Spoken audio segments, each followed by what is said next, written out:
There's a wave of antimatter destroying everything in its path until it obliterates all reality. We can beat this together. Oh, and welcome to this What Do You Want to Watch discussion about Crisis on Infinite Earths Part 1, 2, and 3. I'm your host, Ashley Hobley. Joining me today is Dylan Blight. I'm in for the Crisis. In for the Crisis. Yeah. Now, I'm a big continued fan of the Arrowverse. I'm up to date on Flash and Arrow and Legends. I never got into Supergirl. Haven't watched any Black Lightning.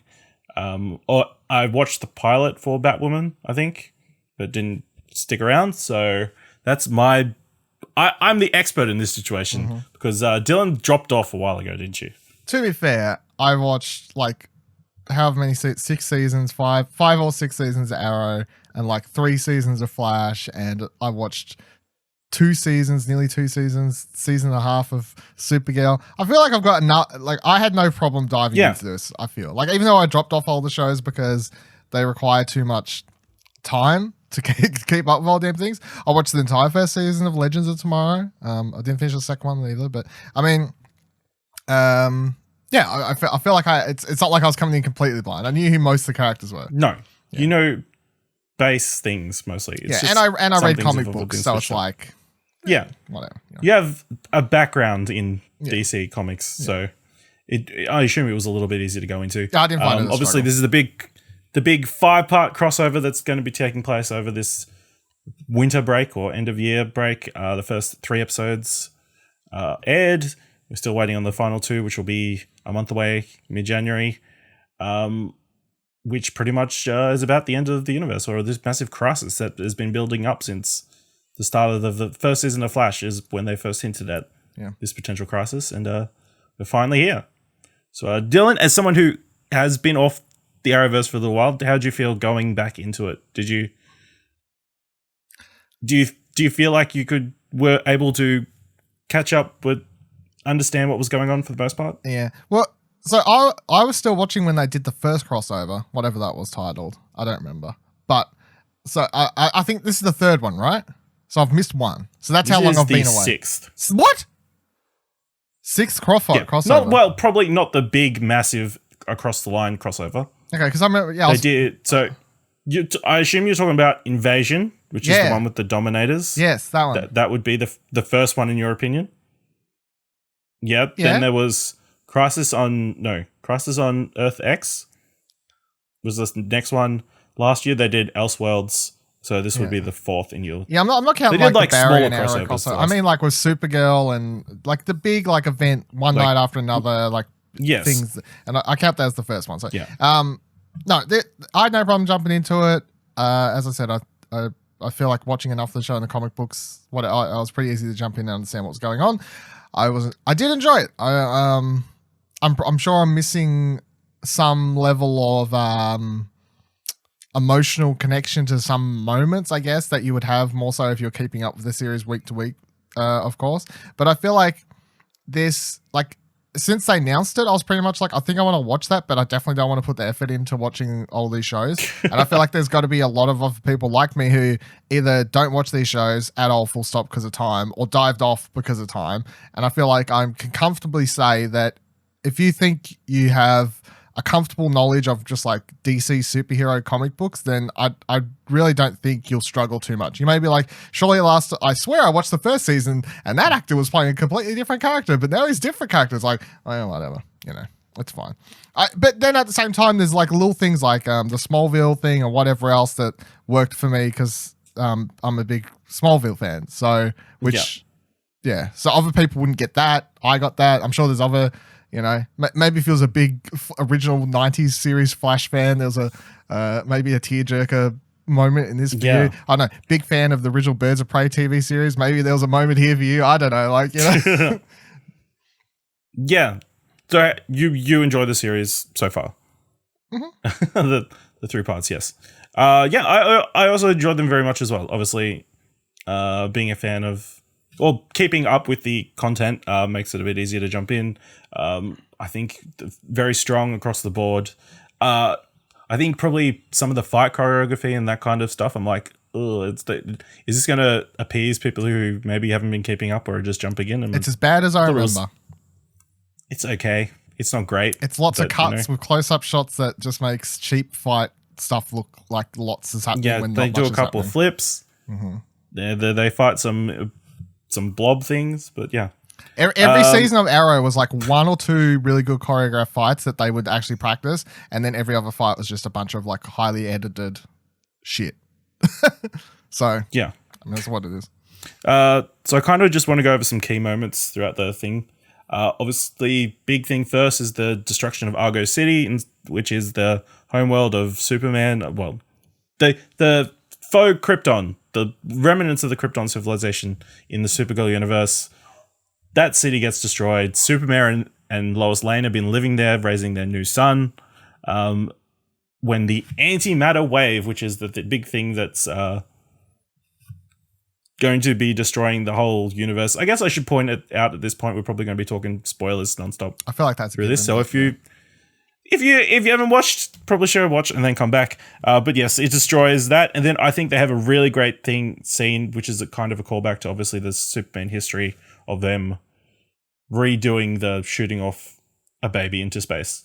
Because why prepare tons of different aircrafts in case of emergency? Just make sure you got that little baby pod set up in your room. So I think that was very effective. Worked out for Clark, so yeah, and Kara, yeah. So also in that first episode, I guess we get that team up, all the people coming together. We get Kate Kane introducing herself to everybody for the first time. And Mia, Arrow's daughter, showing up, introducing herself to everybody as well. And then they're fighting and they're trying to stop this tower. But I guess the big takeaway from this episode is Oliver Queen died in the first episode, going down like a champ, fighting until his last breath. I did not expect this to happen episode 1, especially we know this is the final season of Arrow. There's only like 4 episodes, something left for its run. So for Oliver Queen to die at the start of this crossover was shocking, to say the least. It's the last of the Crisis episodes, isn't it? Like Arrow's the part 5 or whatever, isn't it? Yeah, Arrow's a part 5, but it's not like the last episode of Arrow. But no, not the last episode. I just mean like he's... Yeah. The Crisis ends with him. So to me, that means that like a lot of it's obviously going to weigh on his shoulders because it's going to end in Arrow. So that means, to me, that just basically says that everything they kind of set up in the 3rd episode with him, which we'll get to, but like that kind of just teases stuff anyway. And I knew that going into it, that he was like Arrow was the last episode, like part 5. So I was like, okay. Yeah. I mean, I think it's a known fact. Like if you've heard me talk about Endgame and, Infinity War and stuff, I don't really, these cheap Jeffs don't really do much for me. So like he died and I'm like, okay, dude will be back in like an episode. Didn't care. Yeah, I was like, whatever. And he was. Yeah. See? I guess jump straight into episode 2, and I guess Mia Ollie's daughter is not keen on the idea of him staying dead, so she brings up the plan to put him in a Lazarus pit, which is, a big thing in the Arrowverse. Kind of been reduced recently because they kind of said that all the Lazarus pits had been destroyed. So, solution: go to another Earth, find another Lazarus pit. MacGuffin. Yeah. I mean, why not? So, they go to a Lazarus pit that's owned by Jonah Hex, coincidentally. That's who that guy was, if you didn't know. And, he gets resurrected. Problem is, he's got no soul. So, The problem with these things.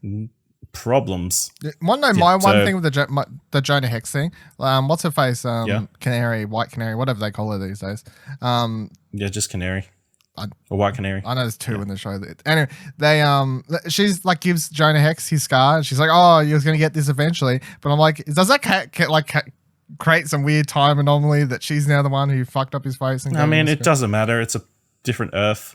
They don't different Earth. Only matters about. He's not going to matter anymore because he's all dead. Anyway, also in the second episode, they set up the idea of the Paragons that are going to be important people to help stop the Anti-Monitor after Argo got destroyed in the first episode. Should have mentioned that as well. That's a pretty big point. But they Superman is set out to... Superman, Iris West, and Lois Lane go searching for the paragon of... Courage? Hope? It doesn't matter. No, she's Hope. Supergirl's Hope. She's Hope. Batwoman's Courage. I don't remember what Superman was It called. really doesn't matter. They're looking for a Superman who's experienced great loss. They show up in one world. Oh, Lex Luthor's come back. Apparently he died at the end of the last season of Supergirl. Yeah. Played by John Cryer, which is a callback because he was in Superman 4 apparently. You know? That's how much I remember. I wouldn't know, never seen it, but yeah, he was in it. Yeah, he takes the Book of Destiny, which is like a book in which you can alter the fabric of reality and that kind of thing. And he has decided this is the opportune time to go around killing all the Supermen in all the multiverse, you know, because why not? Yeah. So, I mean, the first, like this, you get a lot of Easter egg stuff here because, of course, like the first Earth they go to, they're doing like the Doomsday killed Superman shot. Like, it's on TV, they're walking past, you know, like where Lois is on top of his body and it appears like they're on a bunch of rocks or whatever, like how the exact cover that when Doomsday kills him and all these sorts of things. So, I thought that was cool. But then, more importantly, they jump to... I didn't catch the Earth number. 69. I don't know. No, because that would be the world with that was Batman, wasn't it? Burt Ward. Oh no, that was Burt Ward one. Yeah, shout out to Burt Ward at the start. Yeah, there's some fun cameos. We'll jump back over those, but So they jump to Smallville. For a nice moment, you know, they get a short moment with Superman before they get teleported away by Lex Luthor, who shows up, and they have a nice chat. And it turns out the Superman of Smallville is no more. He's given up his powers, so he can be a family man. Yeah. Yeah. This is. I found out after watching this was weirdly, apparently controversial. Yes. Because Superman's not allowed. Because people are like, Superman's not allowed to retire. It's out of character. Apparently. So how do you feel about it? I'm fine with it. I mean, there's little to no extra information given. Like we don't know what led into that point. We don't know how much safer the Earth is. We don't know if there's like a Justice League at this point. And there is. We do know there would be a Justice League. So it's like we know there's other heroes. Yeah, we know there's other heroes. So I'm like, I don't know. Who am I to say? We don't know if there's a Superboy. So for all we know, there's more than plenty freaking people around, and Clark's that version of Clark's allowed to retire. They've had him retire in the comics plenty of times, so I didn't think this was a thing. I liked it. I thought it was a nice moment because, of course, the Smallville TV show ended with him becoming Superman finally, you know, like flying off into the sky, suit on, these sorts of things. They did like Smallville season 11 to 12, I think it was. How have they numbered them? It was weird. Comics. They did like all these mini things comics, which I was reading for a long time there because they were like $2 each or whatever they were, and they were quite good and they expanded on that sort of stuff. But yeah, seeing him here, Tom Welling, what's her name, plays Erica Durance, thank you, and Erica Durance back on screen together. That was quite good, obviously, because Smallville's my favorite of DC show, I suppose, to put it. I mean, it's the only one I stuck with. I watched all 10 seasons of that, but I couldn't stick to any of these other ones. So, I really enjoyed that moment. I thought it was good. And also the way that, like, when Lex comes up and he's like, kryptonite, and then just, like, Tom Welling's face of, like... throws it away. Yeah, I'll just chuck it over there. And then how Lex is just like, you're supposed to die. He's like, bro, like... gave up my powers. And also they never explain how he gave up his powers. Not that it matters or anything, but I just, I enjoyed the moment. I thought it was good. Yeah. I think it was very nice. It was a nice touch. I can understand why some people might be upset, but whether they were desperate to see Tom Welling in the suit or like doing something, but I feel like that's as much as we're going to get. It doesn't make sense to have him be a main part of the thing when you've already got the Supergirl version of Superman in it, and then you've also got Brandon Routh reappearing as Superman again, and then, you know, like how many freaking Supermans do you want? Yeah, we got two. Well, lots. I mean, yeah, but who doesn't want lots of Superman? But yeah, I thought it was a nice touch. Also, apparently Lex Luthor is present in this universe. You know, which Clark is fine with apparently. Yeah. I mean, that was always in like season 8, 9 or whatever, when they start getting into like premonitions of Smallville, that they kept teasing that Lex was going to eventually become president. So that fits. Yeah. I'm kind of annoyed they didn't get Michael Rosenbaum back to shoot 5 seconds of him like on a TV somewhere or whatever, just being destroyed by antimatter or something. I don't know. Just cool to have. It would have been cool to have him back. I'm sure he would have done it. I don't know. No, I think the story was they asked him, but they didn't have like a script or anything, so he said no.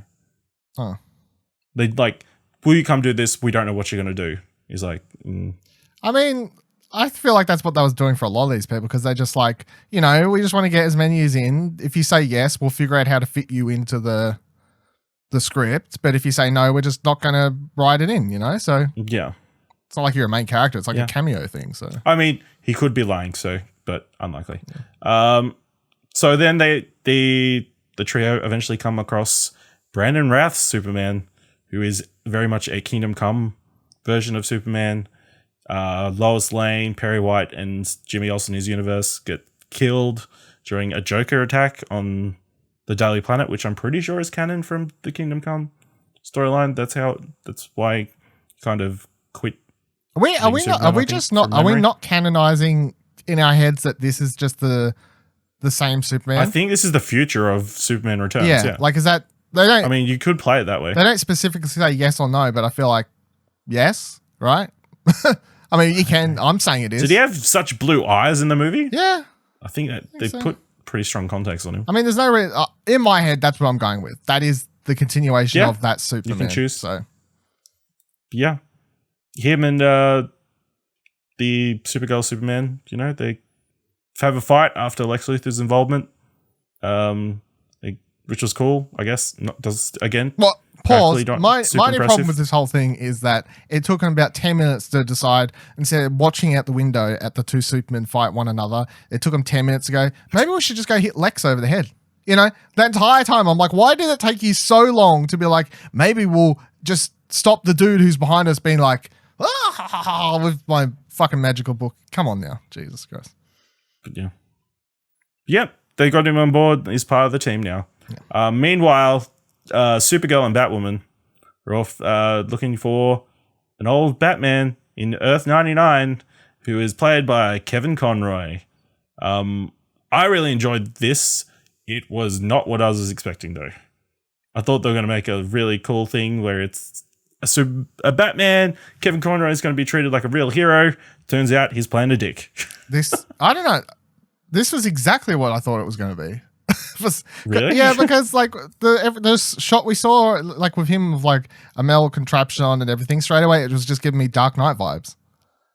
And of course, Dark Knight vibes to me goes, okay, he killed Superman, or like he's gone bad, or he's pushed the line. Like it just starts like the contraption just started giving me those vibes straight away. So when that was the way it went, I wasn't surprised. I liked the way he did it, and seeing Kevin Conroy in live action playing a Batman, a Bruce Wayne, whatever. Like, I mean, he didn't have the suit on, obviously, but he didn't really do that much other than sound like Batman or whatever else. But I was still like, this is really cool, obviously. If it's not like he was playing a grown-up version of the 90s Batman that everyone loves or anything like that, of course, the animated series, but it was cool.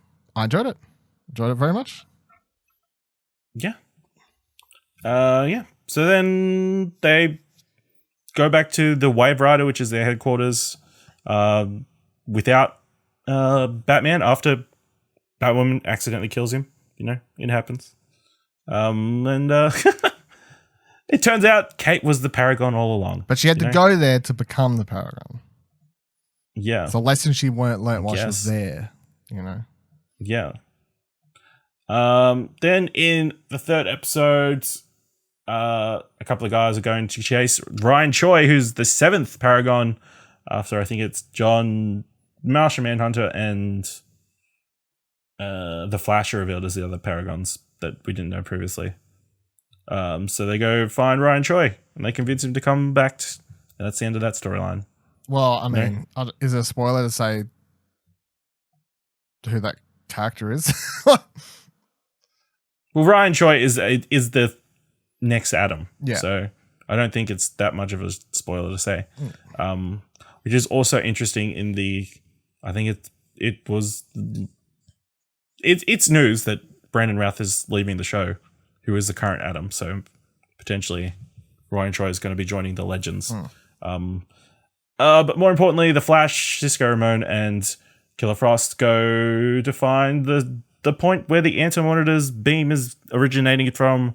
They're joined by Pariah, who is a version of Harrison Wells who released the Anti-Monitor. This is the part that confused me, because I dropped off Flash at a point where I'd seen him play 2 or 3 different versions. That actor had played 2 or 3 different versions of different characters, be that Reverse Flash or Harrison Wells or whoever the hell else. Alternate Earth, who's the father of the door, like that Flash girl, whatever her name was.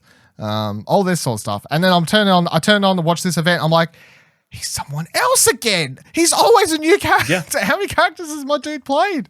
Oh my God. 6. Jesus. It's a different Harrison Wells every season. Oh my God. It's like a gag. Yeah. I mean, it's pretty good. But yes, this is Nash Wells was introduced at the start of the season as like a archaeologist sort of hero guy whose goal was to kill the Monitor because he wants to disprove his godhood or whatever. And I guess he accidentally released the Anti-Monitor. Of course. They go into this special room that is where he became Pariah. And inside is the Flash of Earth 90. So the Flash from the 90s TV show played by John Wesley Shipp, who's running on a treadmill that is powering the antimatter thing. So they use Vibes powers, who's suddenly got his powers re-given to him after giving him getting an anti-meta human cure, I think last season. Because he was sick of being Vibe, he's got his powers back. He does the cool portal thing and takes the Flash out of the treadmill. Everybody's saved, except no, because now the cannon's going to explode. So then the Pariah decides to bring Black Lightning from his TV show over for no apparent reason to try and stop the cannon. I don't know. It's weird. And then they all decide that the only way to stop the antimatter wave is to reverse the treadmill. And this is the moment that Barry Allen from Our World has been thinking he's been building to this entire time. He's been told by the Monitor he's going to die during Crisis. Even his future daughter season 1 disappears during Crisis. Season 1, episode 1, episode 2, whenever he first sees the newspaper. Everything. Yeah. He says goodbye to everybody, and then 90s Flash steals his speed, like Zoom did in season 2, and takes his place, and runs himself out of existence. Got him. Which is a kind of moving moment. Well, that's the thing I was saying. They cut back. They cut back to footage from the 90s show for a second. So, which I was like, if he was a fan, I guess that might be a moment for you, I guess. But my problem with this whole thing is, why didn't he just stop running? Did I miss why that wasn't an option? Like, why was the 90s Flash just running? Because if he stopped running, the thing would explode. Yeah, but wouldn't he just kill himself so no one else dies? No, the thing would explode and release all the antimatter from there. Ah, okay. Yes. So he was choosing to kill all the Earths instead of his own. Well, he was trying to he was trying to give them as much time to solve the solution as possible. Also, my dude, all you do is run, and he's been in there for however long, and he couldn't. He's like, not 1 second was he like, I'll run backwards. And the Black Maybe they had to change flips and switches and stuff. Oh, yeah, I can't remember. The Black Lightning thing was also kind of funny. Yeah, it's just like it's cameos left, right, and center. Look right here. We gotta whip him in somewhere. I haven't watched that show, so I was like, okay, cool. Yep. I guess you're in it. And one other thing I want to touch on that you said that this show is just full of a lot, or this crossover is full of a lot, is that anytime there's apparently a thing that they want changed that's in any of these TV shows that they want changed for the Crisis event, the Anti-Monitor just comes up and goes, beep. Lex is dead? Beep. Back for the Crisis event. Oh, you lost your powers, Cisco? Yep. Beep. Got him back for the Crisis event. It's really got a crux to fall on there. He's a godlike figure. Yeah. So then, at this point, Constantine, Mia, and Diggle are also trying to get Oliver's soul back. They go visit Lucifer from the show Lucifer. This is the best moment. This was great. I loved it. Yeah. Have you watched Lucifer? Not all of it, but I've watched some. I've watched enough that I felt I just found this the interaction of these two playing those characters was golden. I thought they were real. I just thought it was quite funny. Pretty fun. Yeah. Which John is Constantine. Yeah. I also saw an interview that this is set before the series, which is weird. Before Lucifer series. Lucifer series, yeah. Because obviously he becomes like a good person, or tries as much as he can be. Yeah. Tries to be. They give him this. They need him so they can get to Purgatory. They go to Purgatory. They find Oliver. You think that they're all going to go back. It's going to be all hunky dory. Then Jim Corrigan shows up out of nowhere and tells Oliver he needs to be the Spectre, a big mystical powered part of the DC universe, and Oliver accepts. So, more things happening. Everybody regroups on the Wave Rider, and the Lila, who is Jorgen Digital's wife and has been the Harbinger, the Monitor's like psychic minion who pretty much do everything. She disappeared at the end of episode 2 of the crossover. She's been taken over by the Anti-Monitor. She causes havoc and just kills everybody pretty much. Does Endgame. She snaps her fingers. Yeah, she snaps her fingers. Except, she doesn't want half the people left. She wants nobody left. So then she kills the Monitor, which is, I guess, a big moment, absorbing his powers.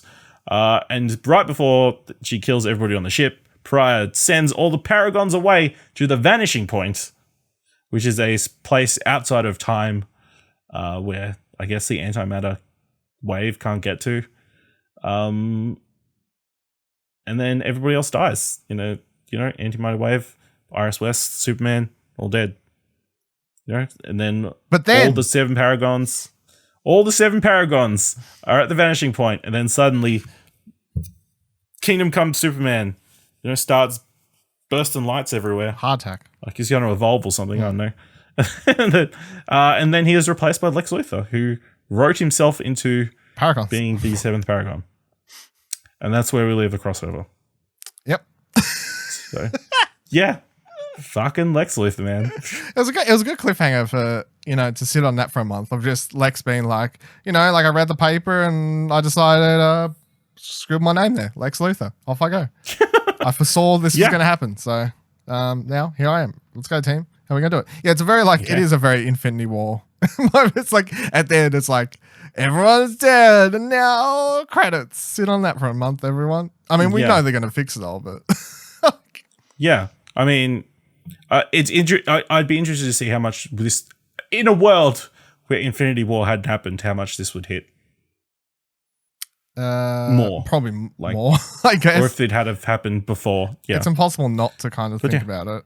I mean, they do heaps of these events in the comics, obviously, but still like kind of hard not to be like, Endgame. Yeah. I don't know. We're here now, everyone. Yeah, so now that we're here, do you have any questions or things you don't understand that you want answers for? No, the thing I was most confused about was just the Nash thing. That was confusing. I'm like, what the hell's going on here? Yeah. I legit think that was... Oh, and Oliver's daughter. I was like, she seems a bit old. Yeah, she's from the future. From the future, okay. Yeah. Yeah. I kind of pieced that together with the age difference, but yeah, that's fine. I'm like, last time I was watching this show, he had a baby. Not a baby. He had like a several-year-old... He had a son. William or whatever his name was. Yeah. Yeah, that was the thing that was... It's been part of this season too.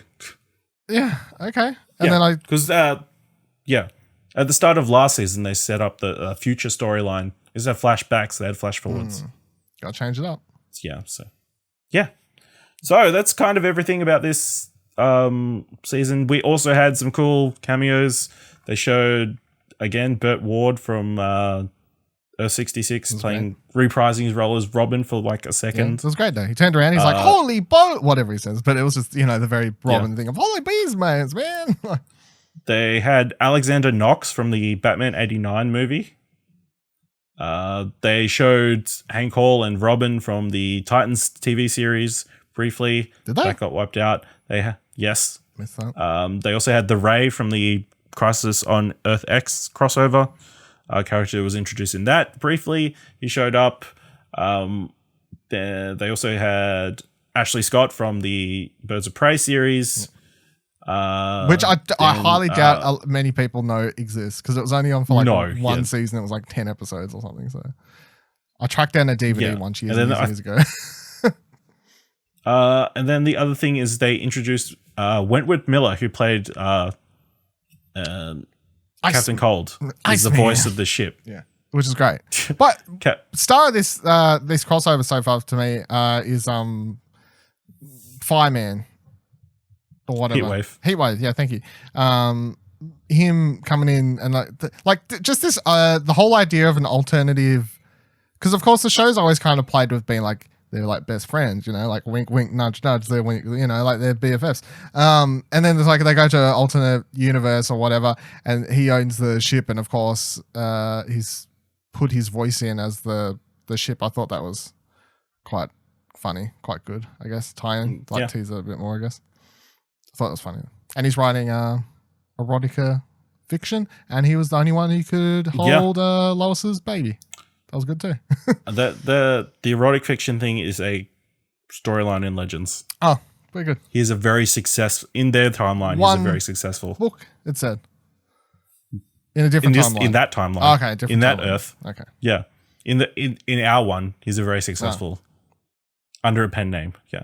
So. But yes, that's been Crisis Parts 1, 2, and 3. Again, another month we'll have to wait till we get Part 4. How are they going to fix the end of the matter universe as we know it? I don't know. I can't remember how they did it in the books. I don't think this is very similar from what I recall. There's bits and pieces that are kind of similar. Obviously, Harbinger, Monitor, the Pariah, those things, but... That's the same as most of these events. Flash disappearing. Yeah. Yeah. Like, you read Infinity War, and it's nothing like the movie version either, so... Yeah. But yes. Was there anything in this that made you go, maybe I need to... Maybe I should find more time in my schedule? I wish if I was the only watch one, it would be Arrow, because that was the one I always enjoyed the most. So, and with it ending, it's tempting to catch up, but it just ain't going to happen. Like... It's not. It's just not going to happen. Like, realistically, it won't happen. But that is the one show where it's like, I think just because I know there's a finish line, and because I was 6 seasons in or whatever, so I was like, so it's not like a huge task, and I was enjoying seeing the Arrow team members. They're the ones I have the most attachment to because it's the show I watch the most, I guess, out of all of these ones. Yeah. Like, honestly, I don't know if this is a hot take or not. I honestly don't miss watching Flash that much because I felt like it was getting stale when I stopped watching it. Whereas I kind of stopped watching Arrow because of time, and then Flash just fell off, and I didn't really miss it that much because I was just like, it was the same shit. Yeah. So now that you're like, every season they just keep bringing back different version of Harrison Wells, I'm like, don't really miss watching that, to be honest. Okay. Yeah, there's my hot take for you. I mean, this kind of made me want to go possibly like catch up on Supergirl. And like Batwoman's only like 6-7 episodes that I'm missing, so that wouldn't be hard to catch up on. I like Supergirl for the season and a half or whatever I watched. Nearly 2 seasons, I think. Yeah. So it's more chill and low budget than the other two, is the only thing I would say. Like, it definitely, I don't know if it's changed now, but it always was like, you've got the lowest end of the budget spectrum here, because that show had the worst CGI effects out of any of them. It was kind of good. You saw the dragon at the start of the episode. It didn't look great. It didn't, no. But yes, that was Crisis on Infinite Earths. Let us know what you thought. Tweet us on Twitter at ExplosionPod for the Explosion Network. Or you can tweet Dylan at Viva La Dill. You can tweet at me at Ashley Hobley, ASHLEYHOBLEY. You can go to explosionnetwork.com to see every episode of What Do You Want to Watch. And until next time, keep watching stuff, I guess.